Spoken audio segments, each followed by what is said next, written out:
पूजा महावर आप सभी का अपने इस यूट्यूब चैनल पर स्वागत करती हूँ। तो दोस्तों, आज का हमारा टॉपिक है उच्चारण स्थान अर्थात वर्णों का उच्चारण स्थान।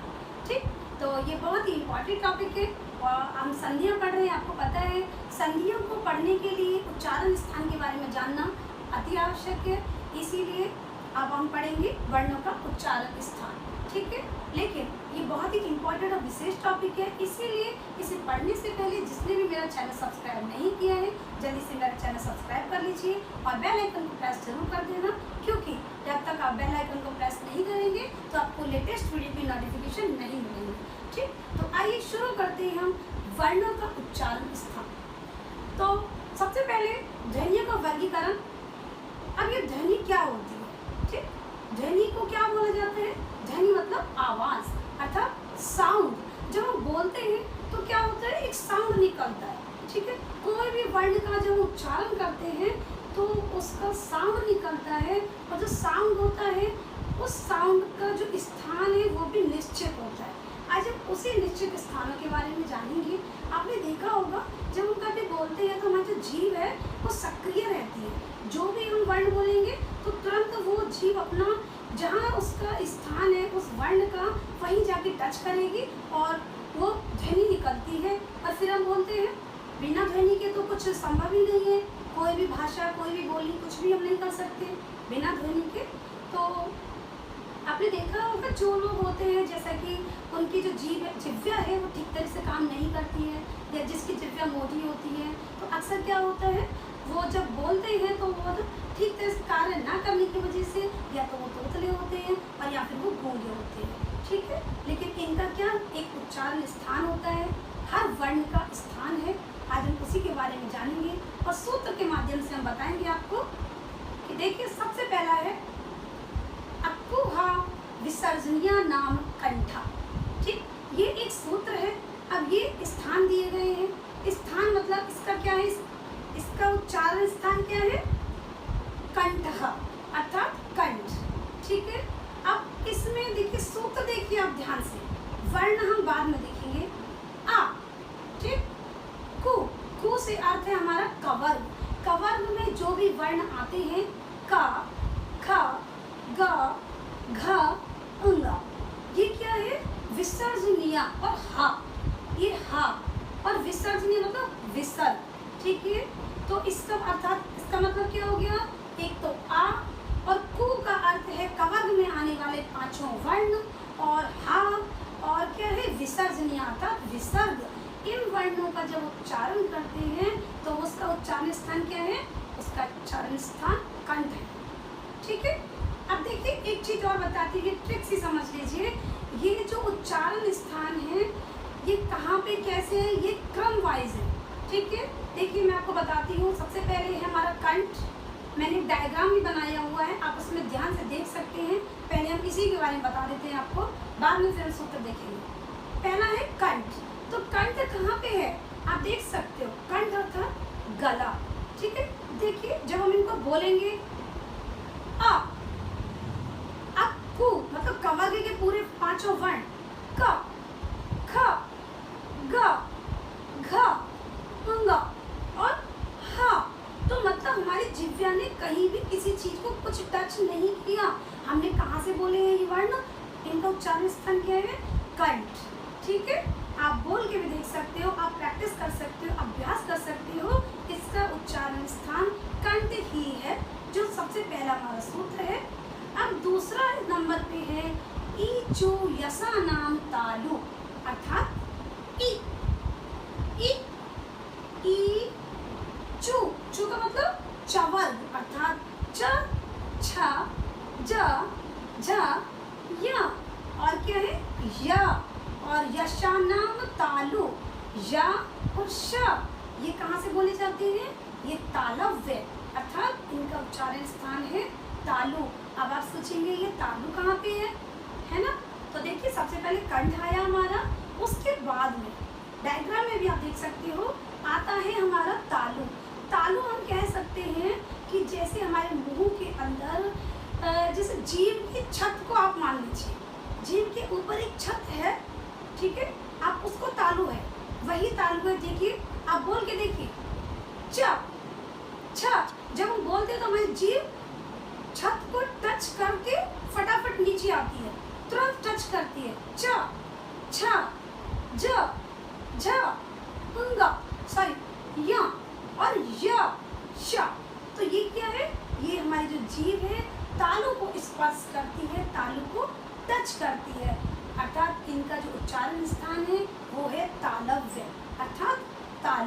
अब आपको तालु पता चल गया कहाँ पे है, जीभ के ऊपर वाली जो छत है वहीं पे स्पर्श करती है।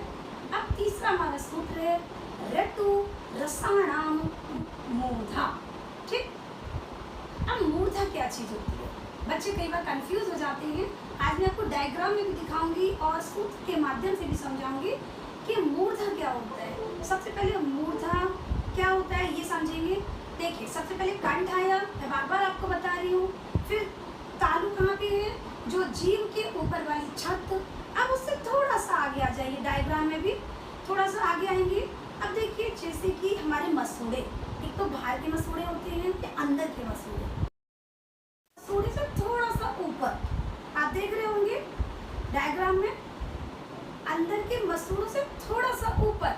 अब देखिए, इसको टेस्ट करने के लिए आप इसको बोलो ऋतु रसाणाम मूर्धा, अर्थात री। देखिए, मसूड़े के थोड़े से ऊपर री और ट, अर्थात टवर्ग में आने वाले सारे वर्ण ट, ठ, ड, ण, ठीक, और रा और श, ऋतु रसाणाम मूर्धा। ठीक है, तो मूर्धा पे हमारी जीभ स्पर्श कर रही है, तो इसका उच्चारण स्थान कहाँ होगा, मूर्धा। ठीक, अब हम लेते हैं चौथा ऋतु लसानाम दंता। अब दंते के बारे में तो आपको पता है, दंत मतलब दांत होते हैं, लेकिन अब दांत भी कौन से वाले, एक तो दांत हमारे बाहर का एरिया रहता है और एक होता है अंदर का एरिया। जब हम वर्णों का उच्चारण स्थान करते हैं तो ये अंदर वाले दांत पे स्पर्श होती है हमारी जीभ। जैसे लरे, लरी, लरे बोलते हैं तो क्या होता है, एकदम जीभ कैसे लपेटा खा जाती है और तुरंत वो उसको टच करती है, लर, लरी। और कैसे बोलेंगे हम, त, तवर्ग में आने वाले सारे वर्ण त, थ, ध, सॉरी त, थ, द, ध, न। ठीक है, मसूड़े के जस्ट ऊपर थोड़ा सा वहाँ क्या है, ये वो है, सॉरी दंता का मत करें, तो दंता जैसे कि दांतों से स्पर्श होती है हमारी जीभ, अंदर के दांतों से। ल और तवर्ग में आने वाले सारे वर्ण और त, थ, त, ध, न और ला और स, ये क्या है, ये है उच्चारण स्थान इनका क्या है, दंत्य। ठीक, अर्थात दांत। अब अगला है अपना उप उप ध्येयमानीय नामा औष्ठः। ठीक, अर्थात उ और पवर्ग में आने वाले वर्ण प, ह, ब, भ, म, ओष्ठ, अर्थात इनसे लिप्स हमारे प्लस होते हैं। लिप्स का हम इसका उच्चारण स्थान है होठ। जैसे हम बोल रहे हैं ऊ, तो होठ से बोल रहे हैं ना ऊ। अब आप आगे क्या बोलेंगे, प, ह, ब, भ, म। ठीक है, तो हो गया इसका उच्चारण स्थान ओष्ठ। ये तो सिंपल सा समझ में आ रहा होगा। अब है हमारा 6 छठवां नाम नासिका। जो ये जो 5 वर्ण हैं इन्हें अनुनासिक भी कहा जाता है, क्योंकि इन्हें नाक की सहायता से बोला जाता है। बोल के देखिए, नाक की सहायता लेनी पड़ती है। य, म, उंगा, ण, न। ठीक है, अपने आप में स्पष्ट है ये। अगला है हमारा ए दे तौ कंठ तालु। ठीक है, अब देखिए ये जो वर्ण है ए दे तौ कंठ तालु, ए और आई। ठीक, अब इनका कंठ और तालव्य है। अब आप सोचेंगे कि बड़ा थोड़ा मुश्किल सा लग रहा है, क्योंकि इसके दो उच्चारण स्थान आखिर कैसे है। देखिए, कंठ और तालव्य इसीलिए बना है क्योंकि ए कौन कौन से वर्णों से मिल बना है ये, आ, धन, ई। अब देखिए, आ का उच्चारण स्थान क्या है, अकुह विसर्जनीय नाम कंठा। ठीक है, आ का उच्चारण स्थान कंठ है और ई का उच्चारण स्थान क्या है, ईचु यशा नाम तालु, तालु है। तो आ और ई को मिला के जब ए बना है तो दोनों को उच्चारण स्थान हमने प्लस कर दिया, इसलिए इनका उच्चारण स्थान है कंठ और तालु। ठीक है, तो हमारा अगला है ओ दो तौ कंठ ओष्ठम, अर्थात ओ और औ, इसका उच्चारण स्थान क्या है, तो कंठ और ओष्ठ। ठीक है, अब देखेंगे आप ये कैसे कि आ और ओ को मिला के क्या बनता है, ओ बनता है। और ऊ का उच्चारण स्थान क्या है? ओष्ठ है। आप सूत्र में भी देख सकते हो। ठीक है, तो बस इन दो आ और ऊ को मिला के बन गया हमारा ओ, और इसका उच्चारण स्थान बन गया क्या? कंठ ओष्ठ। ठीक है, तो अगला लेंगे हम वकारस्य दंत ओष्ठम। ठीक है, कि व को जब हम बोलेंगे तो बोल के देखिए, व दांत और ओष्ठ दोनों को मिला रहे हैं हम। ठीक है, तो यही है इनका उच्चारण स्थान। अब एक चीज, अब हमने सूत्रों के बारे में जान लिया, इसके बारे में भी जान लिया, सूत्र के बारे में, वर्ण के बारे में। अब देखिए इसमें एक ट्रिक है, वो कैसे? जब हम वर्णमाला पढ़ते हैं तो सबसे पहले क्या आता है? कवर्ग आता है। ठीक है, क च ट त प। ठीक है, यहाँ तक तो मतलब ये क्रम से है।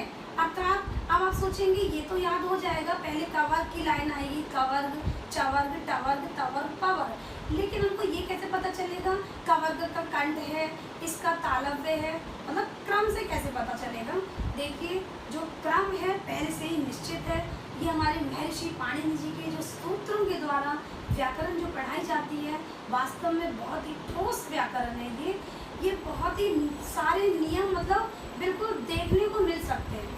ठीक है, आप देख सकते हो और अपने बॉडी में ही, अपने जैसे देखिए कंठ, सबसे पहले कंठ है, उसके बाद में क्या है? तालव्य। जिह्वा के ऊपर वाला तालव्य आता है, तालव्य के बाद में क्या आता है? मूर्धन्य, अर्थात मसूड़े, जो मसूड़े से अंदर वाले मसूड़े के थोड़ा सा ऊपर मूर्धन्य, और मूर्धन्य के बाद में क्या आता है? दंत आता है, दांत आते हैं, दांत के बाद क्या आता है? लिप्स, होठ आते हैं, और होठ के बाद में अनुनासिक, मतलब नाक से बोले जाने वाले शब्द, सॉरी वर्ण। ठीक है, अब आपको पता चल गया होगा इनका क्रम भी, ऐसे भी इनका क्रम है और इनका ऐसे भी क्रम है, क च ट त प।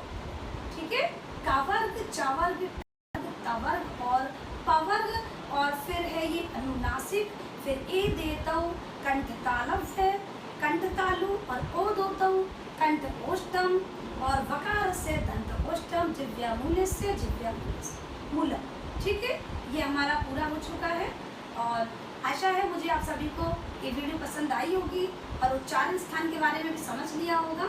मैंने डायग्राम भी बना रखा है, और फिर भी अगर किसी को कोई भी प्रॉब्लम हो तो कमेंट बॉक्स में या आप अपने डाउट्स क्लियर कर सकते हो, आप हमें बता सकते हो, मैं वो डाउट्स क्लियर करूँगी।